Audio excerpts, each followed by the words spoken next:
Bismillahirrahmanirrahim. Assalamualaikum warahmatullahi wabarakatuh. Innal hamdalillah nahmaduhu wa nasta'inuhu wa nastaghfiruh wa na'udzu billahi min shururi anfusina wa min sayyiati a'malina. May yahdihillahu fala mudilla lahu wa may yudlil fala hadiyalah. Asyhadu an la ilaha illallah wahdahu la syarika lah wa asyhadu anna Muhammadan abduhu wa rasuluhu la nabiyya ba'dah, amma ba'du.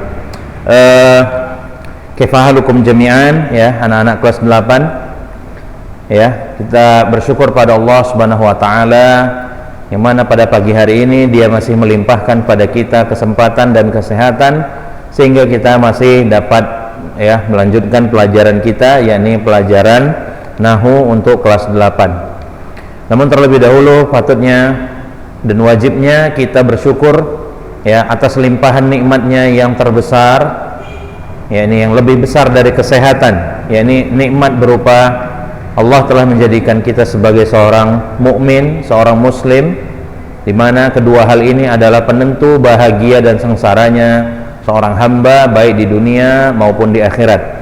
Salawat dan salam tak lupa kita sampaikan pada junjungan kita Nabi Muhammad sallallahu alaihi wasallam yang telah menyampaikan kepada kita risalah dari Allah Subhanahu wa taala, yaitu Islam, agama kita sendiri. Ya, dan telah mengajarkan kita sunnahnya, ya, yakni suatu jalan atau cara beragama yang satu-satunya Allah terima dari seorang muslim, di mana apabila ibadah seorang muslim itu tidak sesuai dengan sunnah nabinya, maka amalannya tertolak. Tentunya amalan itu pertama dia harus ikhlas karena Allah, dan kemudian dia harus sesuai dengan ajaran yang dibawa oleh Nabi Muhammad SAW, amalan itu diterima. Baik, di pertemuan yang lalu kita sudah membahas tentang anwa'ul kalimah, ya, jenis-jenis kata.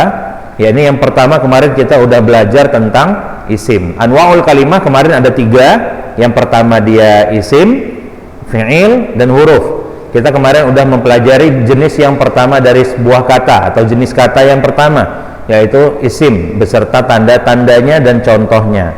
Nah, hari ini kita akan melanjutkan pelajaran kita, ya, jenis kata yang kedua, yaitu fi'il atau kata kerja. Bahasa Arabnya al-fi'lu. Antum lihat bukunya di halaman 7.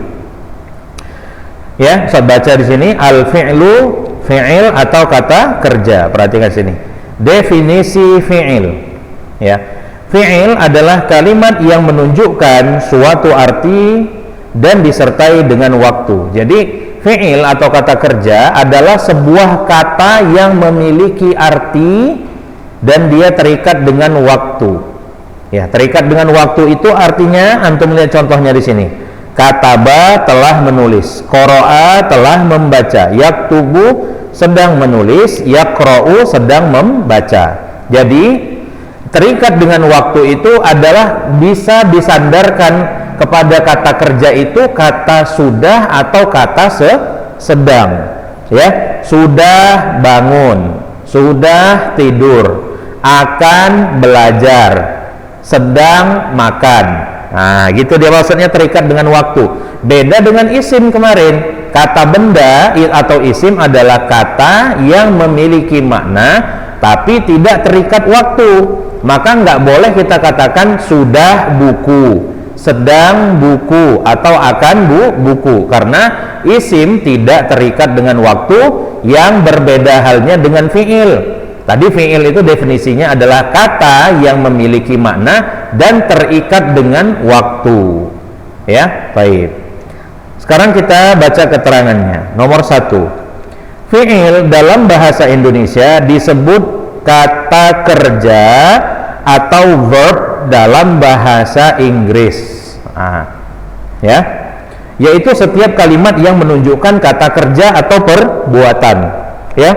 Jadi mengetahui sebuah fi'il itu harus kita tahu maknanya, ya, harus kita tahu maknanya, dia menunjukkan perbuatan atau enggak. Misal ada dalam bahasa Arab kata misalnya madrasatun, antum nggak tahu arti madrasatun, antum lihat di kamus arti madrasatun adalah sekolah, ternyata kata madrasatun tidak menunjukkan perbuatan, maka kata tersebut bukanlah fi'il.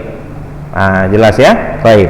Kemudian keterangan yang kedua, fi'il pasti menunjukkan waktu terjadinya suatu perbuatan, baik masa lampau, sekarang, atau akan datang. Nah, jadi dalam bahasa Arab atau dalam bahasa Inggris, ya, dalam bahasa Indonesia nanti saya jelaskan.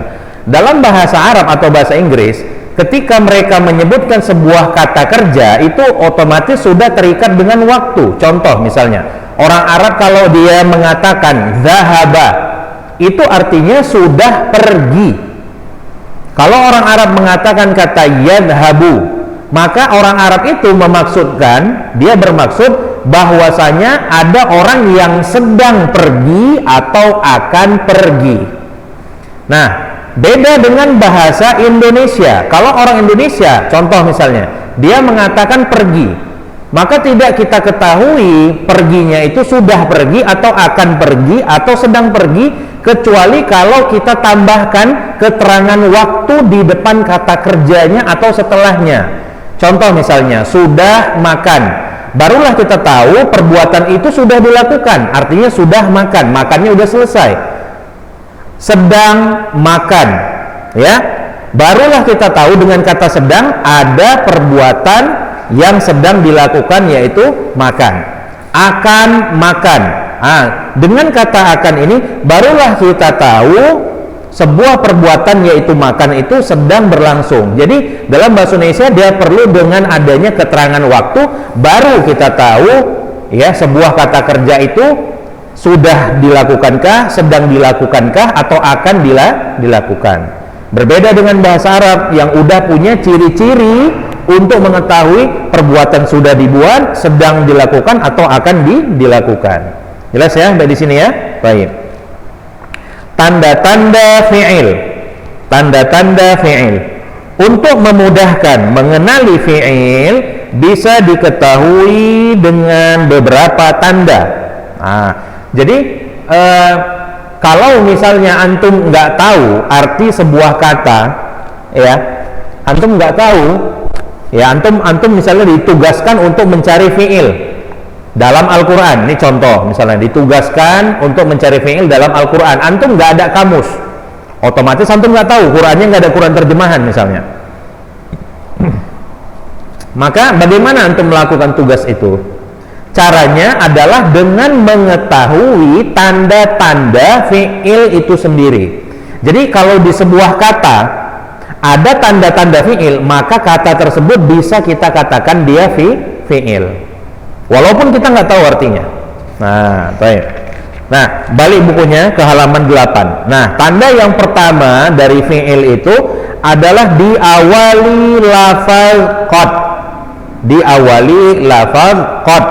Nah, lihat situ, yang artinya sungguh. Nah, contohnya perhatikan di situ, qad qamatis sholatu. Nah, antum nggak tahu apa arti qad qamatis sholatu, terutama kata qomat, antum nggak tahu artinya. Nah, tiba-tiba ya ada kata qad di situ. Nah, antum udah belajar tanda-tanda fi'il, salah satunya adalah qad. Maka dengan adanya qad di depan kata qomat, taulah antum bahwa qomat di situ adalah dia fi'il, walaupun kita nggak tahu artinya. Oh, tapi ada qad, ada kata qad di depan kata qomat, maka bisa kita pastikan kata qomat ini jenisnya adalah fi'il. Baik. Yang kedua, perhatikan, diawali huruf sin atau akan, artinya seperti sayadhabu, sayarji'u. Nah, dengan adanya huruf sa di depan kata yadhabu dan yarji'u, maka taulah antum bahwasanya kata yadhabu itu atau kata yarji'u itu adalah fi'il, walaupun nggak tahu artinya, tapi ada sa di depan kata-kata yadhabu dan yarji'u, maka antum tahu yadhabu dan yarji'u ini adalah fi'il. Baik, selanjutnya perhatikan, diawali huruf saufa. diawali huruf saufa atau artinya akan. Seperti saufa ta'lamun. Ya, antum nggak tahu arti ta'lamun tapi ada kata saufa di depannya, maka bisa antum pastikan ta'lamun ini jenisnya adalah fi'il. Jelas ya? Baik. Yang nomor 4, berakhiran ta'ut ta'nis, ta mati. Ya, yang menunjukkan jenis perempuan. Nah, lihat di situ udah ada gambarnya. Ta, ya, ta biasa itu yang ada titik duanya, yang dia bukan ta marbutoh yang bulat itu. Kemudian barisnya baris sukun. Nah, ini menunjukkan pelaku perbuatannya adalah perempuan. Nah, contohnya itu antum lihat qalat. Antum nggak tahu artinya qalat, nggak tahu. Tapi antum lihat di situ ada huruf ta, barisnya sukun. Ah, ini pelakunya adalah perempuan. Nah, berarti taulah antum dengan adanya ta mati di situ, maka kata qalat ini adalah jenisnya fi'lun. Nah, paham di sini ya? Baik. Nah, perhatikan catatannya sekarang. Lihat catatannya. Sa itu artinya akan, menunjukkan waktu yang dekat. Nah, contoh misalnya tadi sayadhabu dan sayarji'u. Ada orang ya, dia bilang sayadhabu. Berarti dia setelah ngomong itu dia akan langsung pergi. Sayadhabu. Berarti setelah dia ngomong dia akan langsung pergi. Nah, itu dia makna sa, makna penambahan huruf sa di depan fi'il. Baik, selanjutnya saufa yang artinya akan, menunjukkan waktu yang masih lama atau jauh. Berarti lihat contohnya di sini. Saufa ta'lamun. Oke, ta'lamun itu artinya mengetahui. Saufa ta'lamun artinya nanti mereka atau kalian akan mengetahuinya. Ini kan ayat Al-Qur'an ini. Ya, maksud mengetahuinya di sini apa? Mengetahui balasan perbuatan mereka di akhirat nanti. Apakah mereka dapat surga atau dapat neraka? Apakah mereka mendapat dosa atau mendapat pahala? Makanya itu nanti jauh dia. Jauh nanti setelah kita bisa mengetahuinya, setelah kematian kita dan kita masuk ke alam barzakh atau di akhirat nanti. Barulah kita bisa tahu hasil dari perbuatan kita di dunia. Makanya di situ menggunakan kata saufa, karena nggak langsung setelah Allah mengucapkan itu semua orang langsung mati. Paham nih ya? Baik. Selanjutnya untuk lihat di sini ya. Nomor 3, untuk mengetahui fi'il bisa diperoleh melalui dua cara.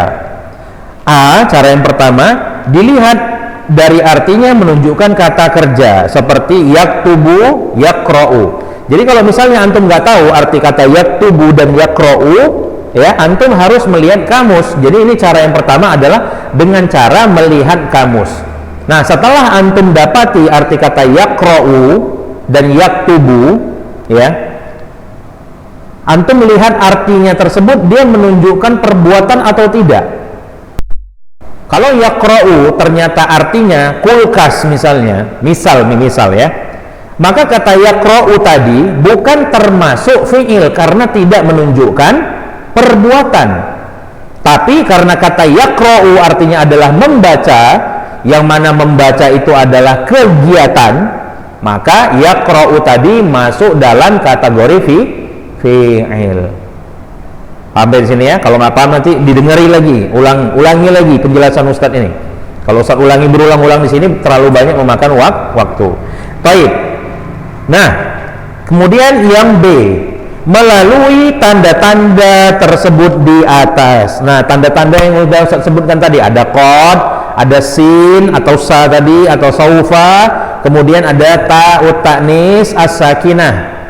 Nah, jadi kalau misalnya antum nggak tahu ya sebuah kata ini apakah isim, apakah fi'il atau huruf, maka untuk mengetahui jenis-jenis untuk mengetahui apakah kata itu fi'il, maka tinggal antum lihat tanda-tanda yang disebutkan di atas tadi. Kita baca bukunya, kita baca.